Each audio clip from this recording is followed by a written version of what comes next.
On January 24th, 2024, marking the 700th day of the special military operations initiated by Putin, the conflict in Ukraine entered the last month before Ukraine marks 2 years of war. In the Leningrad region, Russia augmented its defenses with the deployment of the S-300 air defense system. These were aimed at protecting the industrial base and vital infrastructure surrounding St. Petersburg. Unexpectedly, on the nights of January 21st and 22nd, a Ukrainian drone struck the LNG terminal at UST Luga, located 110 kilometers from the state capital of St. Petersburg. The Russians apparently were caught off guard by the Ukrainian drone's ability to reach this far. This drone had flown over Belarusian airspace completely undetected, covering a distance of over 900 kilometers. To many, this oversight was ironic, considering that reports show the Russian military had previously relocated air defense systems from Belarus to the Ukrainian battlefield to conceal the loss of their front lines. Ukraine's long-range strike capability to many represents a turning point in the war. We recall that on February 24, 2022, the Kremlin proclaimed, "Kyiv will be ours in 3 days." Yet now they are not only failing to capture Kyiv, but are also preoccupied with protecting St. Petersburg. Due to limited military aid to Ukraine, the dominance of the battlefield remains with Russia. But research suggests that Russian forces are becoming increasingly strained. They are lacking adequate ammunition, food, and water at many junctions on the military front. The aerial strikes that were plotted against Russian military targets, which should have been a focus, have not been as effective as portrayed by Moscow. Instead, Russian missile strikes on Ukrainian civilians have been a common occurrence. Since late December, rocket and drone strikes have rained down on Ukrainian cities, resulting in dozens of deaths and hundreds of injuries. Regarding US aid to Ukraine, there has been very little as of late, but it would be too early to celebrate for Moscow. European countries are in full support, with Ukraine receiving 15 billion euros from its partners in just December last year. Under these circumstances, the war seems to have entered a wait-and-see period. Many analysts believe that the conflict will continue throughout 2024. Will the standstill on the battlefield persist?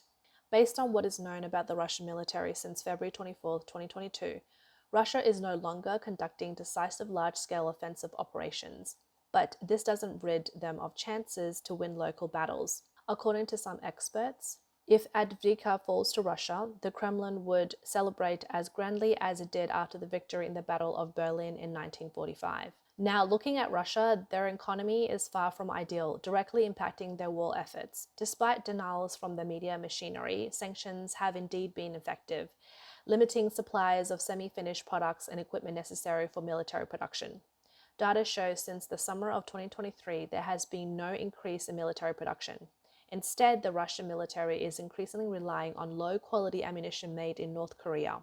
In terms of equipment, Russian forces are dependent on outdated gear pulled from the nation's storage. The construction of a new high-tech military force is impractical. A significant increase in defense spending is also impossible, given that the military and security sectors already account for 40% of the budget officially, but unofficial estimates go as high as 60%. While Russia is struggling, Ukraine's situation is even more dire. The Kremlin sees an opportunity for victory, believing it can endure longer on the battlefield. Kyiv is well aware of who benefits from the current standstill, but lacks a real way to break it. Overly optimistic scenarios suggesting Ukraine could launch a victorious counteroffensive in the summer are unrealistic. Not only is there a lack of troops, but the supply of weapons and equipment has been a major issue. Aid from Europe has mostly come in from the form of self-propelled artillery and anti-aircraft weaponry. This includes ammunition, a bulk supply of small-scale equipment like rifles and personal gear, and other auxiliary equipment. But the supply of tanks, armored vehicles, and towed artillery virtually stopped last autumn. Europe's stock are depleted, and the US has also paused sending supplies. Even if the US resumes sending supplies in the future, it is unlikely that the current losses can be regained. Assuming Biden succeeds in obtaining funding to assist Ukraine in February, the first batch of aid would arrive by the end of February, with the rest coming in spring and summer. But the failed counter-offensive by Ukraine in Zaporizhia is evident that hastily training troops for 3 months is far from sufficient. To win any future counteroffensive, it could take up to the end of this year for the Ukrainian army to be 100% battle ready. The failure at Zaporizhia also showed that air superiority is necessary for a successful offense. But to date, no Western aircraft has entered Ukraine. The decision to transfer F-16s to Ukraine and to train Ukrainian pilots in Denmark and the Netherlands was made only last summer. Fight combat training is a lengthy process requiring more than a few months for battle readiness. Therefore, experts say that if Ukraine wishes to fight this war successfully, it may take them until the end of the year for their fighter pilots to be ready. Consequently, over the next 11 months, the likelihood of a Ukrainian breakthrough is slim. If Ukraine manages to maintain the status quo this year, it will be considered a success. In the US, President Biden's plan to provide Ukraine with $60 billion in aid, National Security Advisor Jake Sullivan told Congress that Ukraine would suffer if they don't pass an upcoming aid bill. On January 19th, following a meeting at the White House, Senate Majority Leader Chuck Schumer told reporters that there was more than a 50% chance of reaching an agreement on Ukraine. The earliest the Senate could address would be late January, but whether it passes the House of Representatives is uncertain. Another source of funding for Ukraine is the US and Europe are considering is the appropriation of Russian assets held in the West. The EU, US, Japan, and Canada have frozen approximately $300 billion of Russian central bank assets, 2/3 of which is held in Europe, mainly at Euroclear in Belgium. The US proposed a confiscating of all Russia's nearly $300 billion, convening a G7 meeting, but faced opposition from Europe. European officials are concerned not only about the legality of seizing Russian assets, but also about the potential impact on the euro. Investors might withdraw their euro assets with worries about the potential of the money also being seized. Currently, the EU prefers to take control of the profits generated by Russian assets without touching the principal. Recent developments in this matter emerged on January 22nd when the EU's Foreign Affairs Chief announced that the EU had agreed on how to use Russia's seized overseas assets. Officials indicated that the frozen Russian assets could generate approximately 15 to 17 billion euros in income over the next 4 years, which could be used to help Ukraine. An agreement is nearing completion, with efforts underway to secure approval from the next EU foreign ministers meeting, scheduled for February 19th, according to the EU Council's website. The UK, actively supporting Ukraine, has signed a military alliance treaty with Ukraine, committing £2.5 billion over 2 years to purchase British drones. This particularly helps Ukraine increase its modern drone production. Ukraine has already deployed hundreds of thousands of small drones, with small quadcopters playing a major role. Currently, any Russian assets, whether soldier or vehicle, can be identified, tracked, and ultimately hit by them. Ukraine fundraising projects collaborating with United 24 confirmed that over 50% of equipment and personnel on the battlefield are directly destroyed by drones, with the remaining 50% being destroyed with their assistance. Russia has various drone countermeasures in place, but the Ukrainian military is always adapting. For example, they are installing filters and receivers on drones that work on different frequencies and using AI to allow drones to automatically fly and attack.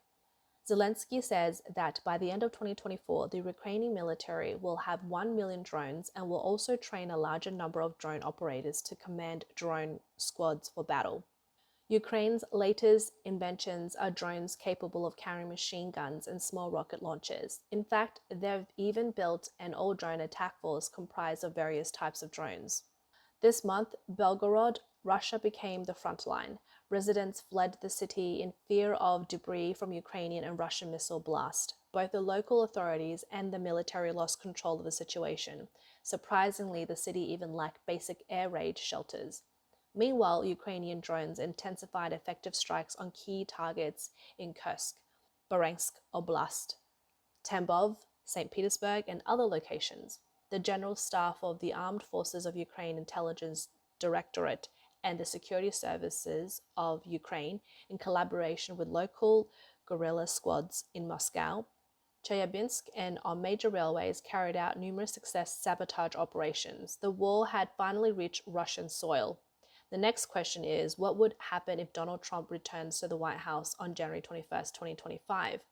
A US-based Russian political scientist, Andrei Pionkovsky, believes that Trump 2.0 would be more dangerous than in 2017. He suggests that as an angry avenger, Trump longs to retaliate against a deep state that he believes stole his victory in the 2020 election.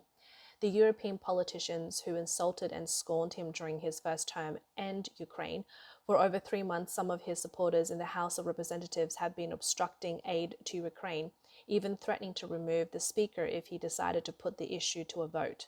Here is a scenario that could play out, although perhaps unlikely.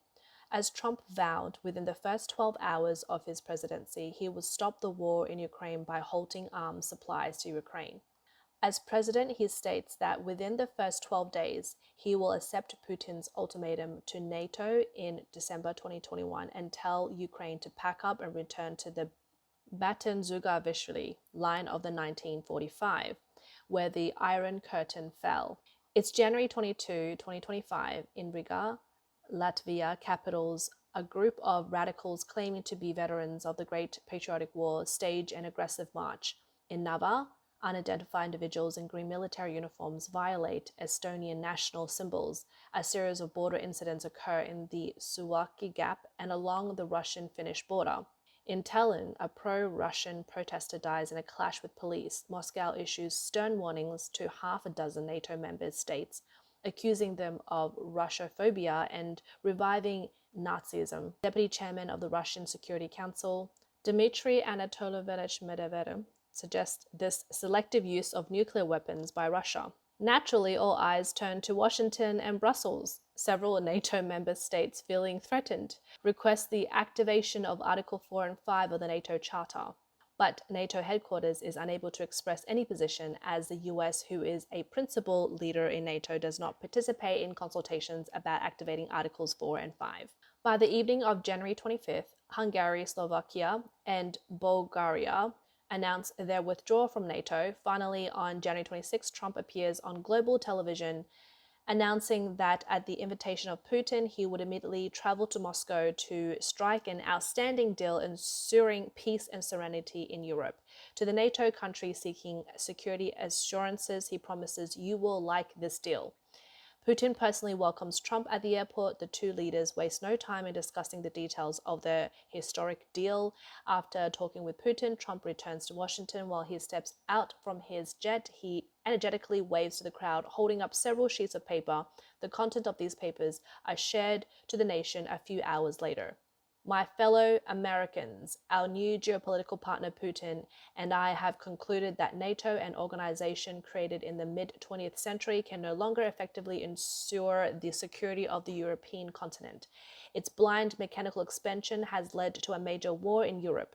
This organization is beyond reform. We believe that the responsibility of ensuring Europe's security for the coming decades should be borne by two great nations, the United States and Russia. As for our first step, we plan to immediately end the war in Ukraine. I have decided to fully suspend military supplies to Ukraine. I will submit a bill to Congress recognizing the territorial integrity of Russia and Ukraine within the borders defined by the Russian Federation Constitution. Putin is prepared to recognize any Ukrainian government provided it A. returns the territory currently occupied by it to Russia, B. is willing to sign a friendship and neighborhood treaty with Russia that guarantees the rights of the Russian-speaking population in Ukraine. President Putin also plans to propose similar binding treaties to the government of Latvia, Lithuania, and Estonia. If they agreed, he is prepared to make minimal territorial demands necessary for Russia's security. This includes returning the Narva region to Russia and granting the Suwalki Gap to the Russia-Belarus region, connecting it with Russia's Kaliningrad region. As Trump's words are put into motion, this buys between 5 to 8 years of peace. But in actuality, this only encourages more challenges like Communist China. Inspired by Russia, China is encouraged to occupy Taiwan. North Korea and Iran potentially make their own moves, ultimately making a global war inevitable. To avoid this scenario, experts suggest two solutions. The first and most radical is to defeat Putin's Russia's completely before January 21st, 2025, preferably before the Republican and Democratic conventions in July and August. For this, Ukraine needs to be immediately provided with 200 F-16 fighter jets and an equal number of ATACMS missiles, and with a range of 300 miles. This would eliminate the need for any positional warfare and frontline breakthroughs. Ukraine could annihilate the enemy cluster in Crimea through long-range strikes. Although this would be a military disaster with thousands of casualties, many suggest it would be a psychological and political disaster for Putin's regime. The second way is to elect Nikki Haley as the Republican presidential nominee. In all polls, both Trump and Haley defeat Biden in the presidential election, but Haley has a greater lead, but becoming the nominee is quite unlikely.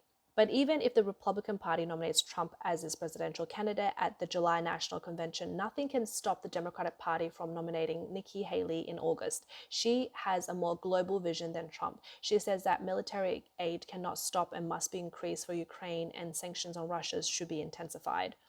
Ironically, the Biden administration and the entire American political elite do not want Putin's regime to fail and collapse in the war with Ukraine. Washington is very worried that during this collapse, some Russians' nuclear arsenals could fall into the wrong hands. Secondarily, Washington fears that with the collapse of the Russian Federation, the 10 million square kilometers of Siberia and the Far East will fall into China's hands, boosting China's economy potential.